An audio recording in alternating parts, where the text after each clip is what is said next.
Welcome back to my channel. Today I'm going to review the Moonbeam network.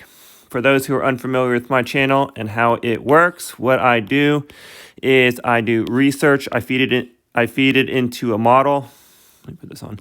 I feed it into a model. The model has an output, and then we weigh reality to the output, and I reflect and modify the model so it correlates better to a higher ROI. This is the model. The project is Moonbeam, and I'm going to get right into it. So, in essence, what does Moonbeam do? GLMR, the GLMR token. It's a very simple summary. It is an Ethereum virtual machine on the substrate environment, which allows for it to have access to Rust and WASM and Polkadot. And also, as far as I know right now, another substrate is A0. So it'll be able to communicate with substrate technology, but mostly like it'll integrate with a bunch of parachains. And this is very powerful. Just to summarize the reason why something like this, even though it is a simple concept, is powerful, is, okay, so in engineering, people build modules or build components, and then they never have to build them again. And so you can imagine each one of these boxes as being a different capability. In engineering, it could be a subcomponent of an engine or whatever. In programming, it's just some sub logic that could feed together, do different things, etc. So Polkadot works the same way, whereas other blockchains do not, and that is one of the reasons I am particularly bullish on the Polkadot ecosystem, is because of this modularity design. So the way Polkadot works is it has an underlying security, and then it has all these different modules, which are the parachains. And when people build something in one of these parachains, they could build some logic here. All the other platforms can communicate with it, and so they get the capability. So you don't have to waste human labor, which is often the most expensive component of development. So what GLMR is it's the Ethereum virtual machine in this environment. So when other people build toolkits in other environments, other teams build other capabilities, the Ethereum virtual machine, this Moonbeam, will have access to all that work that other people build. And likewise, these guys will have the stuff that Moonbeam built as well, or at least access to some of the components of it. There is some nuance here. Because the Ethereum virtual machine is different than the substrate WASM environment, the Rust environment, whatever. But they, for the most part, they have a pretty seamless communication capabilities, and so they can share some capabilities. And so workloads do not have to be repeated. They can be done individually. So this guy could build a different toolkit, this guy could build a different toolkit, and this guy could build a different toolkit, and Moonbeam can have access to that. So that is powerful. That is a very powerful concept that is like the rest of the world. That's the way things work. I don't know of any other projects that are at this stage of development than the Polkadot ecosystem as far as this concept goes. The modularity, the toolkits, the amount of developers, and the way things are taking off from a development standpoint. And the way this actually looks, you could visit this website, .sama channels, and you could see that, Polkadot, if you change this to Kusama, there's many more because that's the test environment. But it also has a value, but I don't want to get too much into Polkadot here. This is about GLMR. And so this is Moonbeam right here, and it's already communicating with Akala, Parallel, and Statement. Statement has some of the toolkits available for, it's just a toolkit environment that they imported. So as you can see, it's already communicating with these three components. So whatever Akala builds, Moonbeam will have access. Whatever Parallel builds, Moonbeam will also have access, etc. So that, they don't have to build these components individually. And so, this is the way it actually looks in practice. And this is quickly growing because cross-chain messaging just went live on Polkadot. So that's why, once again, why I'm bullish on the Polkadot ecosystem. I think it is a very misunderstood ecosystem. But anyways, this being a component in that ecosystem, which is the Ethereum virtual component. So that's a summary of what it does. Now let's get into a price action component, what the model expects as far as what could be a potential ROI for the token. So let's get right into the model. So future increase in demand for the token, model expects that to be the case. Price FOMO, model expects that to be the case. This is not something that is early with social media. It's not like you're beating everyone to it. There's decent numbers there. People are aware of it. It's been talked about extensively on YouTube, etc. Its Twitter has a decent following, so it's not like something under the radar from a social media standpoint. The roadmap is nothing too exciting. It's just expansion of total value locked and the services. But like I said, they don't have to have an amazing roadmap because all these other capabilities that will be built out as Polkadot develops will automatically be imported in. So it's quite powerful. And the team themselves, they just have to keep adding whatever features they want for Ethereum virtual machine developers or whatever projects they feel like connecting to or whatever opportunities. Yeah, I know that some of the partnerships that the team worked with recently was the Chainlink team.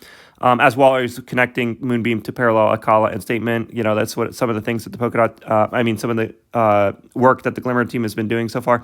Like Linear Finance, SushiSwap, Uniswap. Uniswap's going to be a big one as well. That's going to be a big partnership. Uniswap's going to launch soon on this. That could be potentially powerful as well. And you'll see why I also think that could potentially lead to price action in the future as well. Injective and Bet protocol. So the team is just like, as far as the roadmap goes, team is just going to keep building out adoption and keep adding services. But for the most part, they, it's not like no mainnet is ahead. It's already live, up and running, etc. All right. So as far as inflation goes, 5% inflation, but it will have higher levels of inflation right now because it's bootstrapping its ecosystem. But these things are controlled by governance. Basically, if you participate in the ecosystem, the inflation is not that bad. You just have to. Now, one thing you need to understand about this project, and I'll get into the price action right now, and this is the same message, is that in order to do well with this project, you have to participate in the ecosystem. For instance, I was capable of turning I put in a 1,200 DOT into the crowd loan, and that's roughly equal to 120 DOT. But what I did through participating in the ecosystem is I've probably gotten 5,000 worth of DOT out of participating in the ecosystem. This is a project where there's a lot going on. There's a lot of money coming into this ecosystem because it is it's Ethereum developers can work in this ecosystem, and it's also automatically, like I said, it's very amazing that this technology is where it is because finally blockchain is getting to where it's meeting common standards with modularity and allowing people to not have to repeat work sets and share those modules. So, but that's why this project, if you don't want to feel like regarding the price action, let me find my component on that. So it's negative 93%, but if you were capable of producing more than 77% APY, and remember, you didn't have to hold the token for that time either, and I didn't. I sold the tokens that I got right away. And then I bought back in recently. So this one is just, I've been able to play, luckily, very well. But even if you were not selling the tokens, by participating in the ecosystem, if you're beating 77% APY, and there's a lot of those opportunities in this ecosystem, you were doing better than what the market was doing. So you were outperforming the market. So once again, the summary of everything I did, the jumble of words that I just said, if you want to beat the price performance of this, the inflation of this, you have to participate in the ecosystem. You have to look for the yield farming opportunities, and they have opportunities like that in the Moonbeam program. And I'll even go over some of what those are. In order to not feel those negative inflationary effects. All right, but regarding the distribution really doesn't matter because it's got token burns, which means it will move to a PDE as this thing is successful over time. It will move to a PDE, which means that it'll be just like price to earnings. And so if they're successful at getting adoption, the token will feel that pressure because of the token burn mechanism that it is part of their token economics. That 80% of fees of this ecosystem are burned. That's very bullish. 20% go to the treasury so they can fund research or fund developers, etc., or more onboarding. And it is governance on chain and security of the Polkadot slot auction. Those are some of the things that the token is used for. So the token is critical to the success of the platform. So the token has a good model.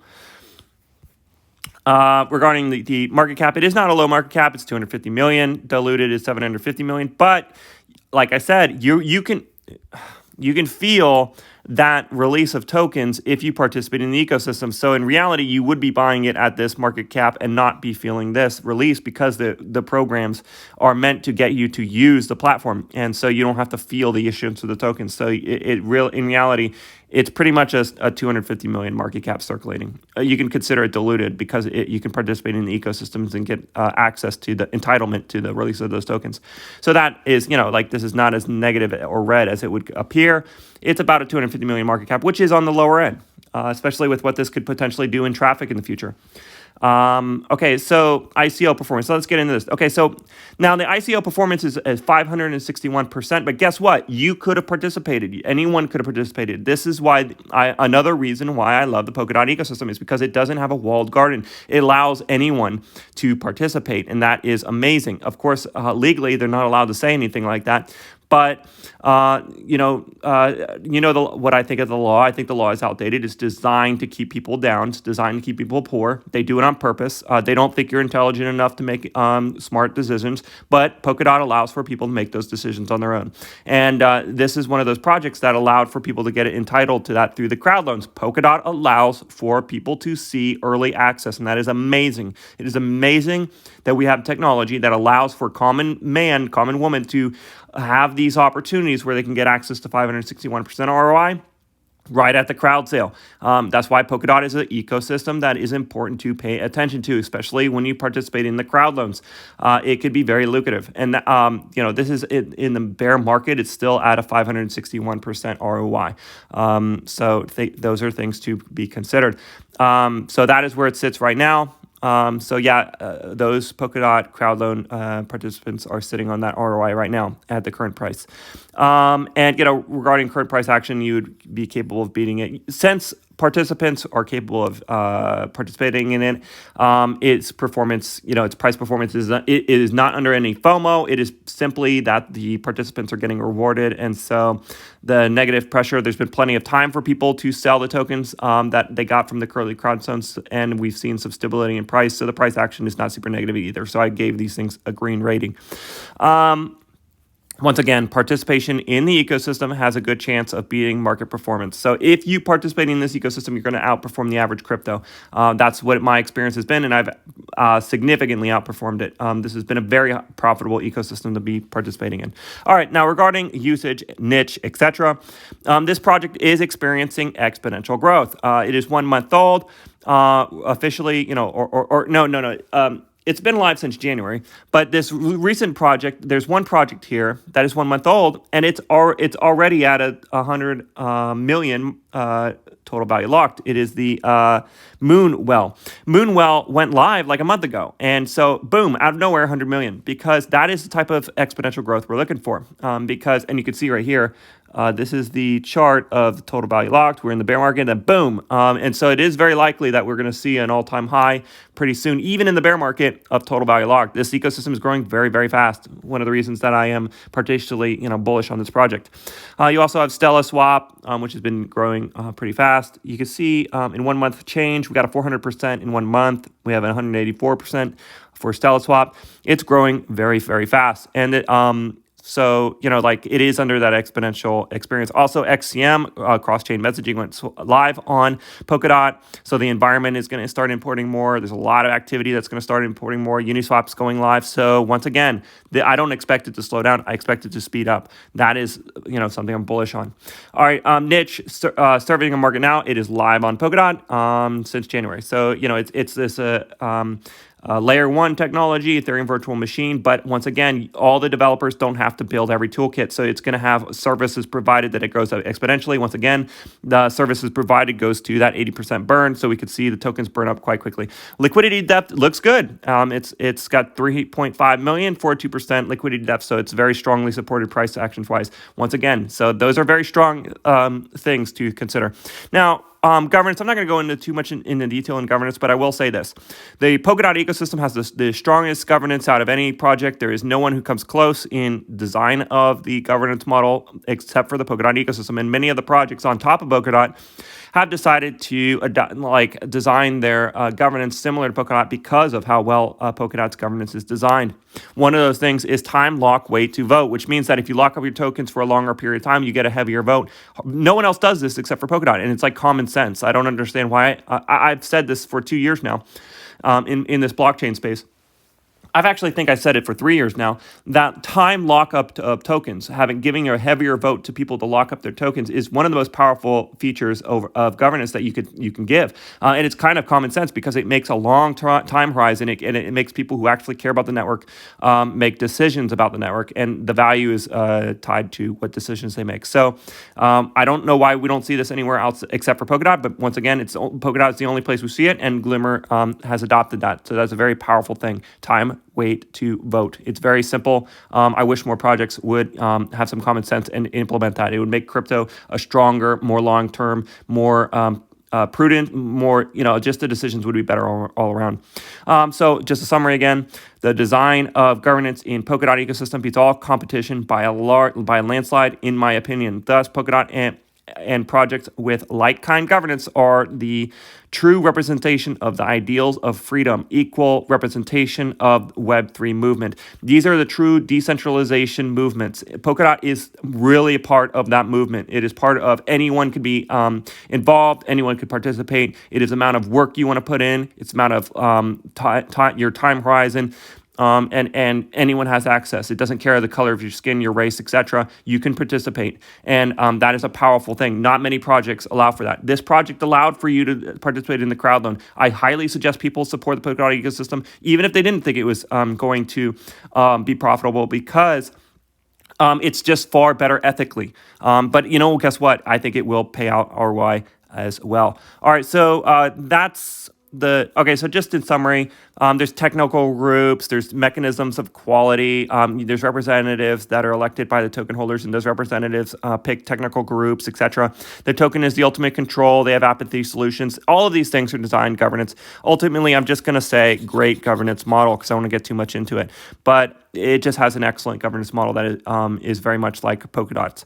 The team, now they don't have any home runs or anything, not like there's billion startups, inventions, or million customer type startups, but they have a strong suit in they worked with Algorand, Polkadot node validators. They've done they're heavy in operations management history, etc. And they have a lot of development background. So that's basically the team. And, like I've seen some of their interviews and they look good there. Partnerships, basically just the basic kind of partnerships in the ecosystems that are relevant. The biggest partnership is going to be that Uniswap. It's not really a partnership, but Uniswap is going to go live on this project, and I expect that to bring in a lot of volume. That's going to be another thing that will lead to more usage of this network. And once again, more usage equals more burns.